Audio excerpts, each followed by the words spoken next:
एकदमै थकित अवस्थामा छु।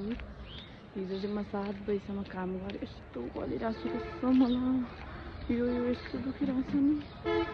अङ्कल पनि हुनुहुन्न थियो हिजो चाहिँ। हिजै कतिसम्म आएको हिजै के अनि 7 बजी आएको म घर के पनि अनि यस्तो गलेको छु कस्तो मलाई बिहान 7 देखि बेलुका 12 घन्टासम्म यस्तो जिउ दुखिरहेको छ। त्यही भएर म आज जाँदैछु। यस्तो छ मेरो अनुहार त्यही भएर एकदम गलेर नि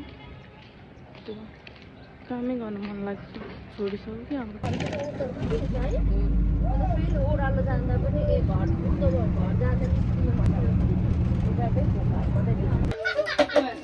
यो चाहिँ थपनी हो थपनी